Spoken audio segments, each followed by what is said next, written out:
പ്രിയം നിറഞ്ഞ മുഅ്മിനീങ്ങളെ, ചില മഹാന്മാർ മരണസമയത്ത് കരയുകയുണ്ടായപ്പോൾ സമീപസ്ഥരാകുന്ന ആളുകൾ അവരോട് ചോദിച്ച മാ യുബ്കീക്, എന്താണ് നിങ്ങളെ കരയിപ്പിക്കുന്ന വസ്തു എന്ന് ചോദിക്കുന്നുണ്ട്.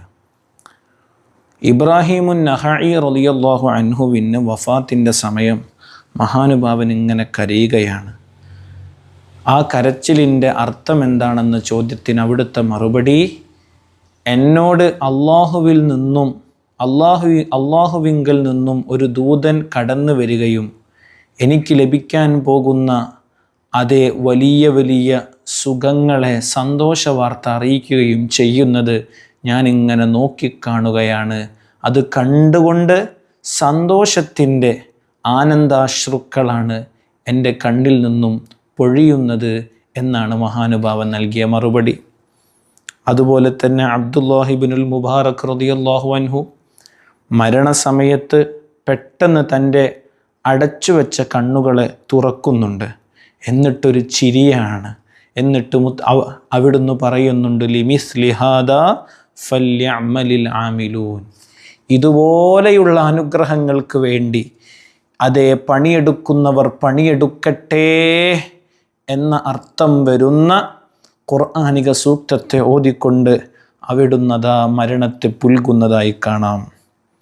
അതുപോലെ തന്നെ ആമിർ ഇബ്നു അബ്ദുൽ ഖൈസ് എന്ന മഹാനുഭാവൻ മരണസമയത്ത് വല്ലാതെ കരഞ്ഞപ്പോൾ ചോദ്യം ആവർത്തിക്കുകയുണ്ടായി.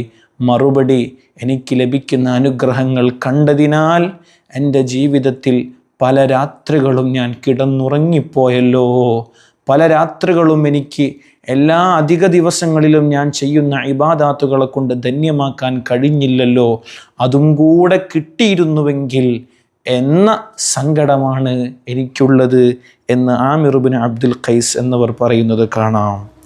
ഫുളൈൽ റളിയല്ലാഹു അൻഹു പറയുന്നത് കാണാം, അവിടുന്ന് മരണത്തിൻ്റെ തൊട്ട് മുമ്പ് കണ്ണുകൾ തുറന്നു പറയുന്നുണ്ട്, വാ ബഅദ സഫറാ വാ ഖില്ലത സാദാ, ഭക്ഷണം കുറവാണ്, യാത്ര അതിവിശാലമാണ്. അവർ ചെയ്തു വെച്ചിട്ടും അവർക്ക് ബേജാറുള്ള രീതികളും നമ്മൾ കാണുന്നുണ്ട്. അത്വാ ഇബ്നു യസാർ എന്നവരോട് ചോദിക്കുന്നുണ്ട്, മരണസമയത്ത് എന്താണ് വിഷമം? അവിടുന്ന് മറുപടി പറയുന്നു, മുത്തഖീങ്ങളിൽ നിന്നു മാത്രമല്ലേ അള്ളാഹു സ്വീകരിക്കുകയുള്ളൂ എന്ന ഇന്നമാ യതഖബ്ബലുല്ലാഹു മിനൽ മുത്തഖീൻ എന്ന ആയത്ത് എന്നെ കരയിപ്പിക്കുന്നു ശിഷ്യന്മാരെ എന്ന് പറഞ്ഞുകൊണ്ടാണ് അവിടുന്ന് വിട